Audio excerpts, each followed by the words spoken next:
Pembahasan yang luar biasa sama-sama kita rasakan di indahnya Ramadan bersama UAS Ustadz Solmed, saya Hilbram.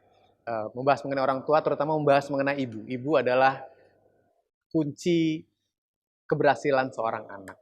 Madrasah pertama bagi seorang anak. Saya lanjutkan lagi ke Ustadz Solmed kalau begitu. Bagaimana pendidikan ibu Ustadz? Waktu Ustadz Solmed masih kecil, terus harus berpisah karena mungkin ke pesantren.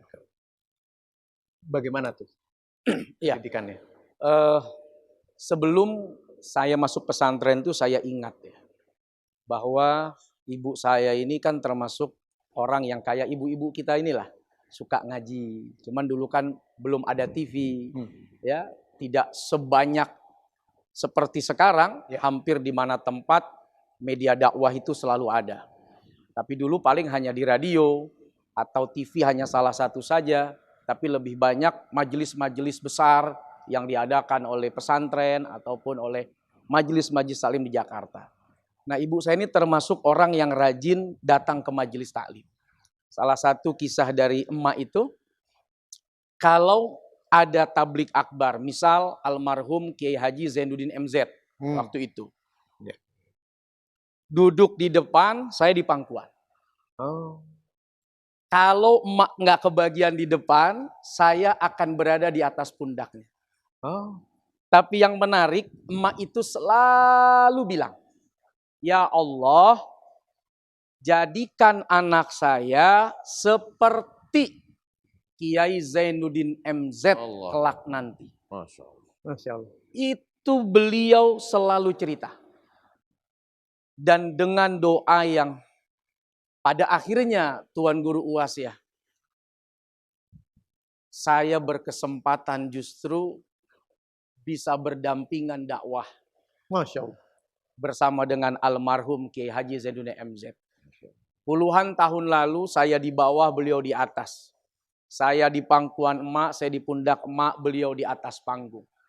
Doa yang pernah terucap satu waktu anak saya ingin seperti beliau terwujud. Berapa kali kita bersama di TV One, berapa kali kita bersama di panggung-panggung besar. Artinya, ibu, bapak, ada yang lebih besar dari sekedar mendidik secara zahir.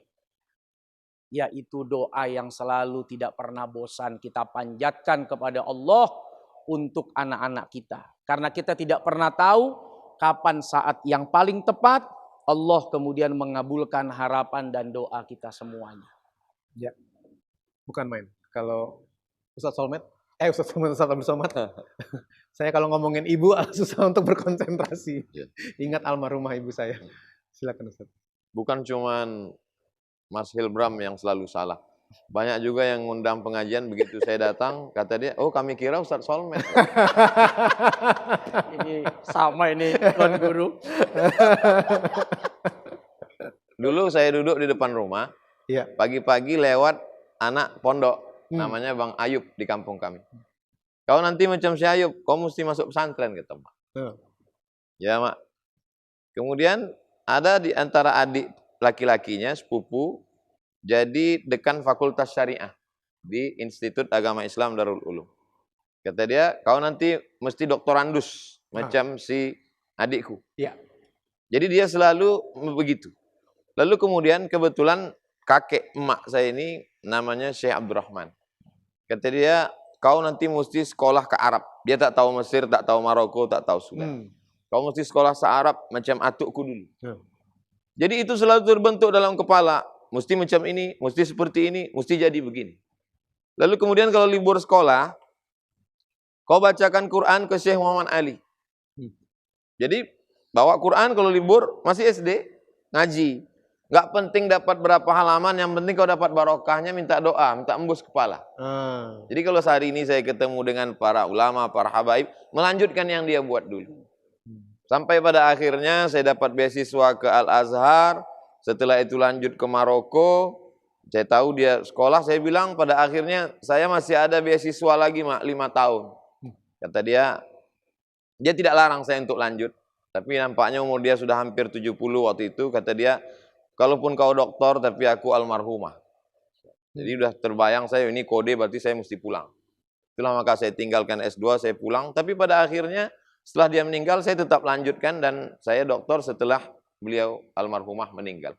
Setelah dia meninggal, jamaah yang selalu menjenguk beliau di rumah bercerita, Ustadz Somad tadi saya lewat di rumah almarhumah. Dulu saya kalau Ustadz tidak ada di rumah, saya bertamu dan kata almarhumah, anakku itu selalu kuzikirkan kalau malam. Berapa, Mak? 3.000 kali la ilaha illallah. Dia tidak pernah cerita sekalipun, dia tidak pernah mengatakan, kau sehat karena aku zikir, kan tidak pernah. Justru setelah dia meninggal, baru saya dapat cerita itu. Lalu kemudian suatu ketika jadwal di Medan, saya bawa di depan Masjid Raya, ada kawanku datang, kata dia. Saya bilang terserah mau ketemu di atas atau di bawah. Di bawah aja, di lobi hotel. Saya biarkan dia bercerita berdua, lalu saya di samping. Tapi saya tetap nguping. Kawannya ini bertanya, apa kau doakan anakmu? Kata almarhumah, Mak, tak ada doa apa-apa, tapi setiap malam kubacakan dia Al-Fatihah. Berapa kali? 100 kali. Ya. Dia tak pernah cerita itu. Dia tak pernah berkeluh kesah bagaimana membesarkan saya. Tapi dia arahkan sekolah saya, dia minta dia untuk dekat dengan ulama, dia doakan, dia zikirkan. Dan dia tidak pernah mengucapkan itu. Kau ini menyusahkan. Tidak. Dan dulu dia masakkan pulut kuning, dia letakkan kelapa di atas, lalu dia bawa ke orang hafal Quran di pesantren, namanya Ustadz Armawi Abdurrahman. Ustadz, ini anakku kuserahkan pada engkau, ajarlah dia mengaji. Sekarang setelah saya renungkan baru paham.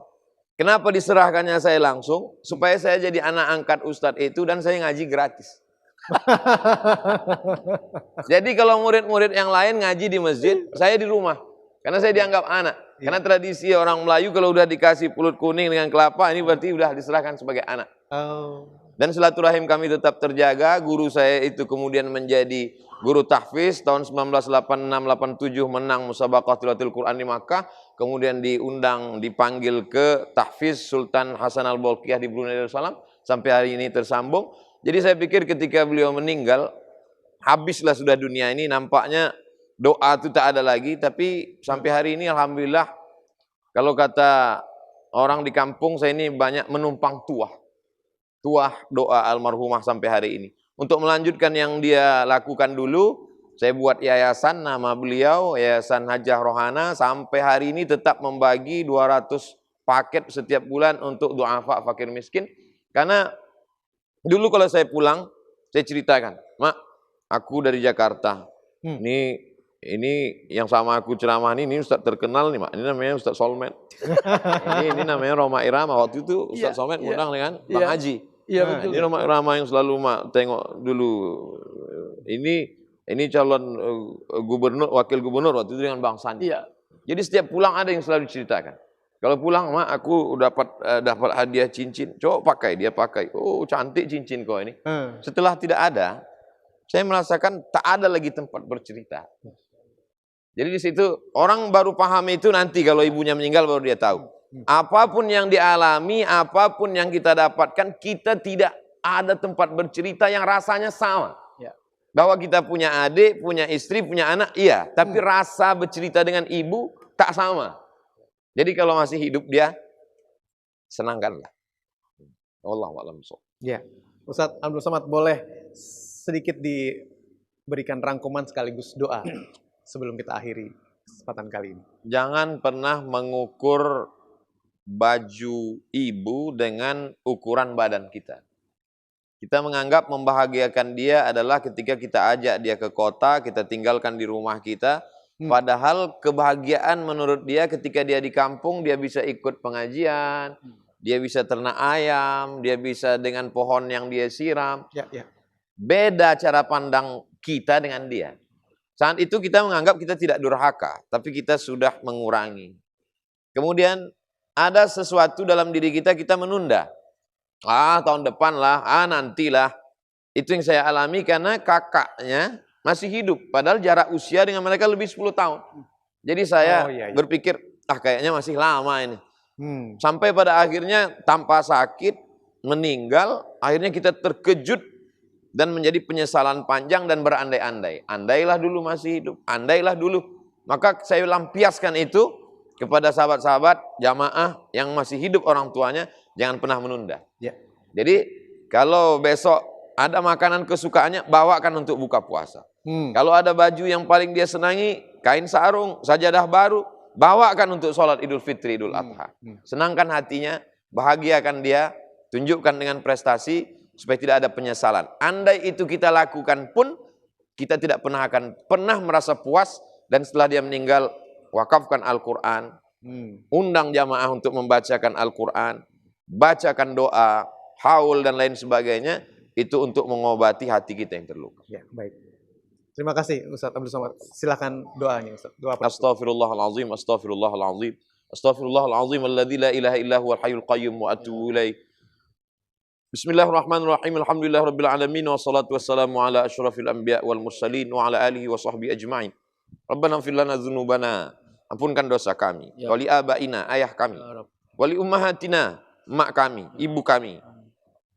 Meregang nyawa dia melahirkan kami. Ya Rabb. Tetes peluh keringat dan air mata. Berapa kali dia terusir dari majelis yang meriah megah karena hanya kami berteriak dan menangis.